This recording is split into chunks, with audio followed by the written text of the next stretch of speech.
반갑습니다. 우리는 지금 파트 5의 코칭, 교육 훈련 및 멘토링, 동기부여에서 서비스 코칭의 이해와 실행에 대해서 살펴보겠습니다. 3장에서는요, 서비스 코칭의 개념과 그로우 코칭 모델에 대한 문제가 주로 출제됩니다.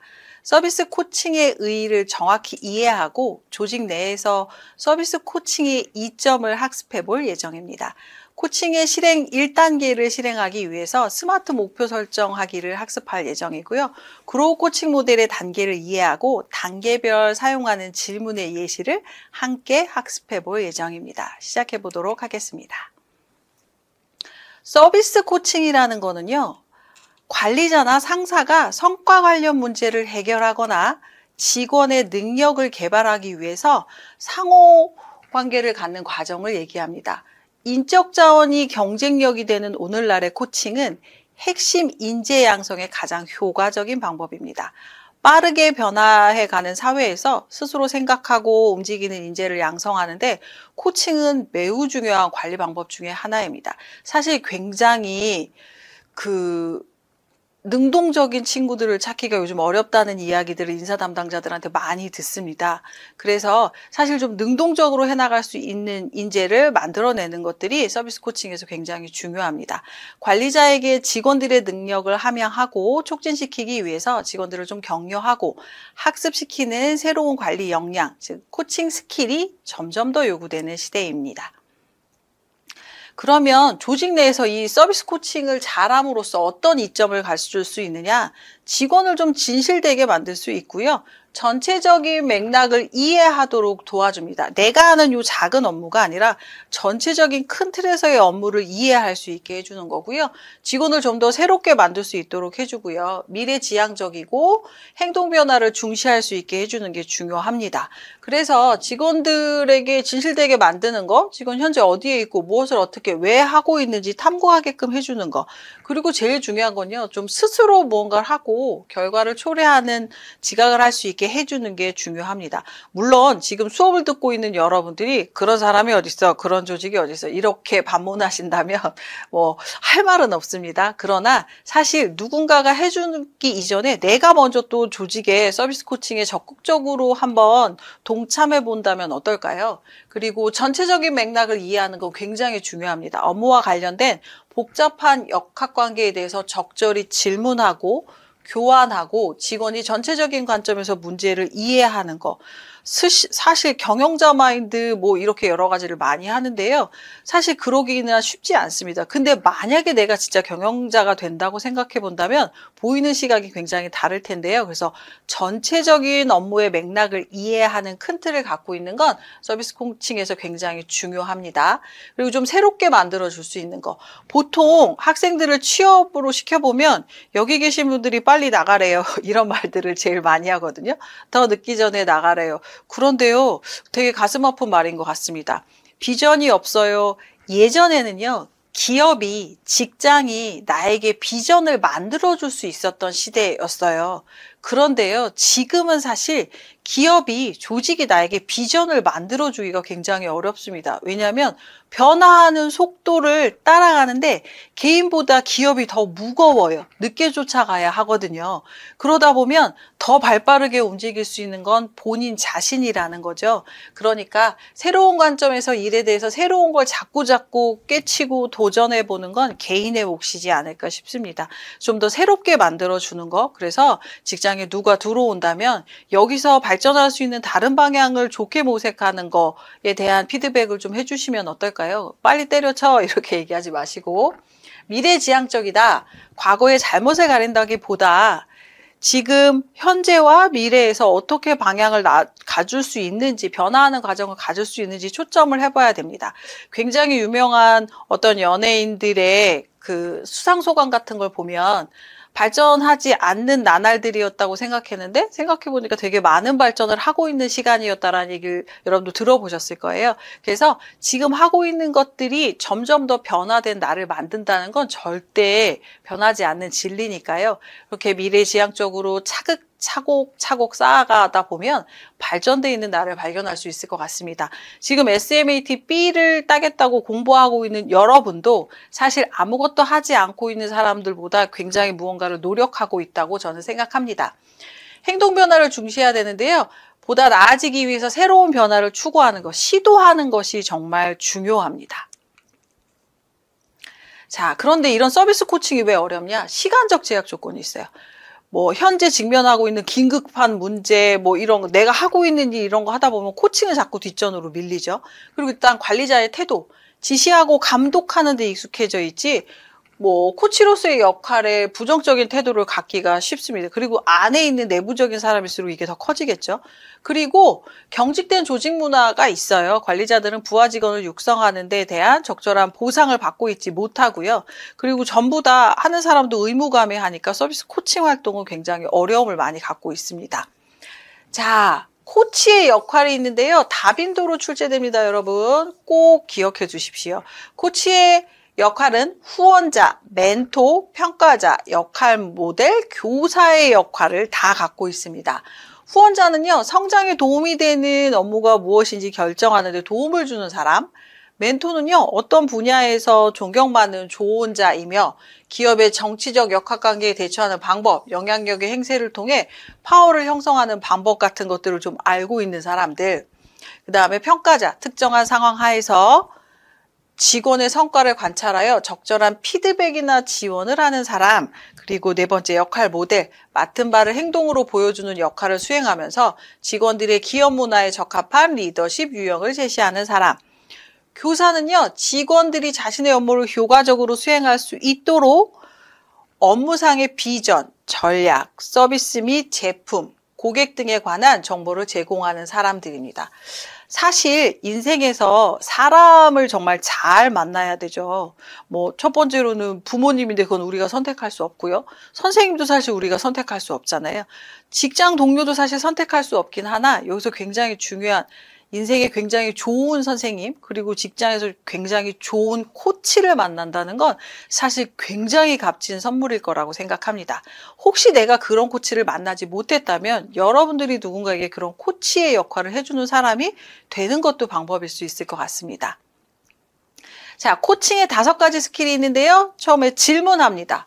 직원의 잠재력을 끌어올리기 위해서 질문의 형태를 각각의 목적과 특성에 따라서 잘 활용할 수 있어야 돼요. 그런데 질문을 잘하려면 2번째 스킬, 경청을 잘하셔야 됩니다. 말을 정말 잘하는 달변인이라고 하는 많은 분들은요, 사람의 얘기를 굉장히 적극적이고 공감적인 경청을 합니다. 일단 잘 들어야 그 말에서 질문할 것을 찾아낼 수 있습니다. 상대방의 마음을 열고 신뢰를 형성할 수 있기 때문에 그렇고요. 직관 스킬은 코치 자신의 직관을 활용해서 코칭하는 기술입니다. 이것도 사실 경험이 쌓이고 연륜이 쌓이면 조금 보이는 영역들이거든요. 자기 관리는요, 코치가 자기 자신을 관리하는 겁니다. 누군가에게 사실 코치해야 된다고 하는 사람들이 내 삶이나 나의 어떤 행동 반경을 관리하지 않는다는 건 사실 안 되겠죠. 그리고 확인 스킬인데요. P코치에 있어서 중요한 사항을 확인하기 위한 기술로 P코치의 미래, 현재, 과거를 확인합니다. 선생님도 교수라는 직업도 갖고 있고 기업으로 강의를 나가는 강사라는 직업도 갖고 있습니다. 그런데요. 자꾸 내 걸 자꾸 말하다 보면요. 저도 저의 객관화를 좀 놓치는 경우가 있어요. 그래서 사실 선생님은 다른 사람의 강의를 많이 들으러 갑니다.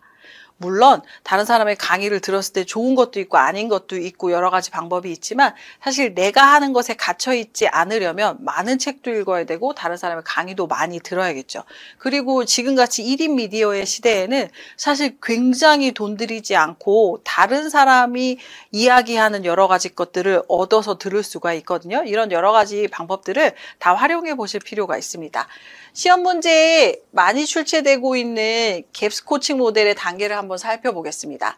1단계부터 4단계까지 형성되어 있고요. 목표 설정, 현재 진행 과정을 평가하고 다음 단계를 계획하고 변화 행동을 지원합니다. 그래서 그것에 관련된 코칭의 5가지 스킬을 살펴볼 텐데요. 구체적으로 시험 문제의 다빈도로 출제됩니다, 여러분. 목표를 설정합니다. 구성원 스스로 목표를 설정할 수 있도록 이끌어주면서 목표나 방향을 명확히 제시합니다. 그래서 스마트 목표 설정이라고 해서 구체적인 목표를 다루고 측정 가능한가, 그리고 달성 가능한 목표인가, 현실적이고 프로젝트와 관련성이 있는가, 정해진 시간 내에 달성 가능한가 하는 목표 설정하는 방법 5가지를 꼭 기억해 두셨으면 좋겠습니다. 그리고 목표 설정에서 이제 질문을 해야 되는데요. 바람직하지 않은 질문, 폐쇄형으로 끝나는 질문, 과거지향적인 거, 부정적인 거, 이런 질문은 안 되고요. 개방적인 질문, 미래지향적인 질문, 긍정적인 질문, 확대 질문으로 가시면 좋겠습니다. 그리고 경청해 주시고요. 말하는데 의도하는 메시지의 정확한 전달을 확인해 주셨으면 좋겠고요. 잘 관찰하시는 것도 중요합니다. 이번에는 현재 진행 과정을 평가하는 건데요. 구성원이 수용한 결과를 진지하고 공정하게 평가하고 피드백하는 것이 중요합니다. 그래서 보통 평가 요원을 드릴 때요. 한 7명 정도가 들어갑니다. 선생님이 평가 같은 걸 하러 들어가면 많은 분야에 있는 분들이 들어가거든요. 자, 건설적인 피드백을 통해 행동 실행 과정 및 결과, 그리고 개선점을 확인하고요. 구성원 스스로 마무리할 수 있도록 이끌어내는 것이 중요합니다. 다양한 시각을 가지고 고려해 볼 자료 같은 것도 좀 필요하고요. 피드백을 제공해 주는 거 좋습니다. 성과 달성 여부에 대한 이유를 좀 탐색시켜 보는 것도 중요한 코칭의 과정입니다. P코치들이 성과를 내지 못하는 이유가 있어요. 첫 번째는 역량 이슈인데요. 너무 많은 양의 일들이 나한테 몰아쳐 있어요. 그러면 사실 이거 하나만 전력 질주할 때랑 다르겠죠. 자신의 능력을 제대로 파악하지 못하고 많은 일을 수행할 때 그렇고요. 자신의 시간을 효율적으로 관리하지 못할 때 발생합니다.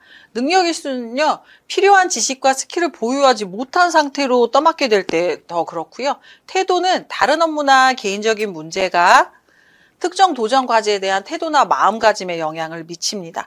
내면에 있는 좌절이나 분노감의 원인을 파악하는 것도 좀 중요하고요. 자원 이슈는 필요한 시간이나 자금, 그 다음에 지원 인력이나 도구 보유도 문제가 될 수 있습니다. 문제 구성 이슈는 코치와 피코치가 문제를 구성하는 방법에 불일치 상황이 발생했을 때 사실 좋은 성과를 내기는 좀 어렵습니다. 그래서 서비스 코칭을 실행할 때요. 여기 나와 있는 피코치가 성과를 내지 못하는 숨겨진 이유에 대해서 한번 고려를 해보고 목표값을 도출하는 것도 좋은 방법일 것 같습니다. 자, 실전 문제 하나만 풀어보겠습니다. 다음 중 P코치의 행동의 변화를 지원할 수 있는 코치의 코칭 스킬로 적절하지 않은 것은 1번 코치는 항상 P코치에게 도움을 줄 수 있는 곳에 있어야 한다. 2번 점검해야 될 사항을 명확하게 한다. 3번 P코치가 가장 필요로 하는 지원이 무엇인지 확인한다. 4번 직접 P코치를 지도할 수도 있고 구체적인 역할 모델이 되어줄 수도 있다. 5번 코치의 분야가 아닌 문제에 대한 지원은 코칭의 범위에 제외한다. 적절하지 않은 것은 뭘까요? 자, 코치의 분야가 아닌 문제에 대한 지원은 제외될까요? 코치의 분야가 아닌 문제를 해결하거나 자원을 얻기 위해서는 P코치와 파트너가 돼서 함께 해결 방안을 모색하는 것이 중요합니다. 이번에는 다음 단계 계획하는 방법입니다. 목표 수정할 것인가, 더 많은 지원을 할 것인가를 서로 논의해 봐야 되고요. 발전되지 않은 원인과 대안을 전력을 찾아내기 위해서 서로 브레인스토밍 해보는 겁니다. 다음 단계에 무엇을 할지, 어떻게 할지에 대해서 고려하고 계획하는 거, 그리고 현재 상태에 대해서 점검하는 거, 대안에 대한 브레인스토밍 같은 단계를 거칩니다. 다음으로는 변화 행동을 지원하는 거예요. 개발은 구성원의 재능, 역량, 기술 등을 향상해서 더 높은 성과를 올릴 수 있도록 도와주고요. 지원의 수준과 정도는 코칭 상황에 따라 차이가 납니다. 그래서 갭스 코칭 모델의 단계별 스킬이 있습니다. 그래서 앞자리를 따서 갭스라고 하는데 목표를 설정합니다. 그리고 현실을 점검합니다. 대안을 탐구합니다. 실행 가능한 대안의 브레인스토밍을 하고요. 그 다음에 실행 의지를 확인합니다. 하나 이상의 옵션들을 선택해서 행동에 옮길 수 있도록 하는 스킬입니다. 그래서 이것은 다빈도로 출제되기 때문에 여러분 반드시 꼼꼼하게 교재를 학습하고 실전 문제 한번 풀어보시기 바랍니다. 그리고 변화 행동을 지원할 때요. 자, 개발은 구성원의 재능, 역량, 기술 등을 향상해서 더 높은 성과를 올릴 수 있도록 도와주는 거거든요. 그래서 지원의 수준과 방향도 결정해주고 P코치를 이해하고 있음을 표현해주고 내가 역할 모델이 되어준다 그러면 정말 좋은 서비스 코칭이 될 거라고 판단됩니다. 자, 그래서 그로 모델 단계별 질문 예시가 있어요. 자, 어떻게 되기를 원하십니까? 그걸 목표를 성취했을 때의 모습을 설명해 보시겠습니까? 최근 관심 있는 분야는 새롭게 시작한 것은 무엇입니까? 리얼리티는 자신의 현재 위치에 대해 어떻게 생각하십니까? 예상되는 장애나 위협 요인은 무엇입니까? 무엇에 가장 열정을 느끼고 당신을 즐겁게 만듭니까? 그 다음에 실행 가능한 해결책은 무엇이고 그중 가장 중요한 것은 무엇입니까? 해결책을 실행하기 위해 어떤 자원이 필요하십니까? 그리고는 미래에선 어떤 해결책으로 언제까지 할 수 있다고 생각하십니까? 목표를 달성했다는 걸 어떻게 알 수 있습니까? 당신 스스로 평가한 후에 이를 개선하기 위해서 어떤 지원이 필요합니까? 각 단계별 질문 예시를 참조해 주시기 바랍니다. 자, 이렇게 여러 가지 코칭의 목표를 세웠어요. 그렇다면 이제 코칭 전략, 상황별 서비스의 코칭 전략을 들어가 볼 텐데요. 동료 코칭 보겠습니다. 이것도 다빈도로 출제됩니다. 동료 코칭의 특징은 서로 지원을 해주는 관계를 개발할 수 있고요. 동료와 함께 새로운 걸 시도하면서 성장할 수 있어요. 비슷한 압력과 도전 과제, 유사한 관계를 경험하기 때문에 동료들을 잘 이해할 수 있는 위치에 있습니다. 협력자이면서 잠재적인 경쟁자이기도 하죠. 그러면 코치의 대처 스킬은 이때 어떻게 해야 되느냐? 상대방에게 코칭이 필요한지, 코칭을 원하는지, 당신을 적절한 코치로 생각하고 있는지 파악하기 위해서 개인적인 접근이 좀 필요하고요. 고민과 도전 과제들을 편안하게 공유할 수 있는 수준에서 관계를 형성해야 합니다. 자연스러운 만남의 기회를 만들고요. 상대방에게 도움을 받을 의향이 있는지를 좀 물어보는 방식을 취하면 좋을 것 같습니다. 기분 나빠할 수도 있잖아요, 여러분. 상사 코칭 특징 한번 살펴보겠습니다. 모든 사람은 코칭의 필요함을 인식합니다. 나이가 들고 성인이 되면 내가 지금 잘 가고 있나라는 생각이 들면 누구한테 물어보고 싶어요. 그래서 가끔 네이버 창에 정말 말도 안 되는 내용을 물어보면 아, 이런 걸 물어보는 사람이 나 말고 또 있었어. 이런 경험 있으실 거예요. 그죠? 코칭이 굉장히 필요합니다. 나이가 먹어도 그 생각은 계속 드는 것 같습니다. 상사들이 부하 직원들에게 코칭을 받을 수 있는 환경이 조성되는 게 굉장히 중요하고요. 조직에서 성공하기 위한 확실한 방법 중 하나는 당신의 상사가 최대한 훌륭한 업무 수행을 하도록 도울 수 있는 방법을 찾는 특징을 가지고 있습니다.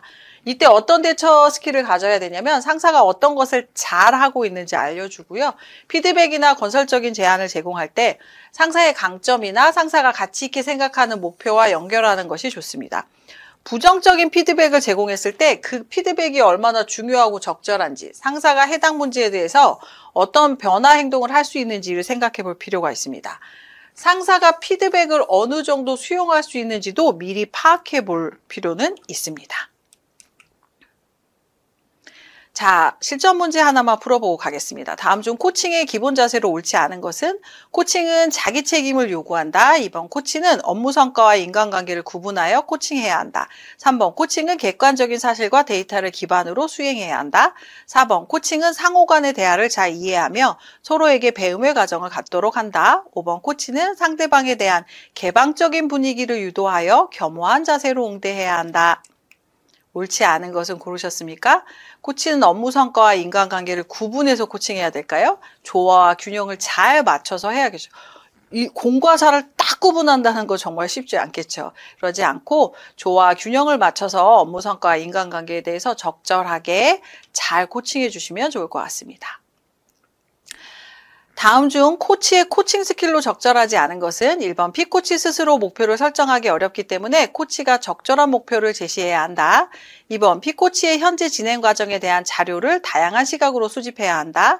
3번 피코치의 행동 실행 과정이나 결과를 확인하고 피코치 스스로 마무리하도록 이끌어야 한다. 4번 코치는 자기중심적인 시각을 버리고 피코치에게 잘 맞는 코치인지 생각한다.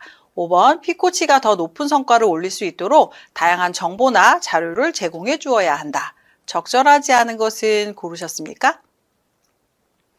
피코치 스스로 목표를 설정하기 어렵기 때문에 코치가 적절한 목표를 제시해야 할까요? 피코치가 스스로 목표를 설정할 수 있도록 이끌어 주어야 한다고 했습니다. 이렇게 기출문제들이 도출됩니다.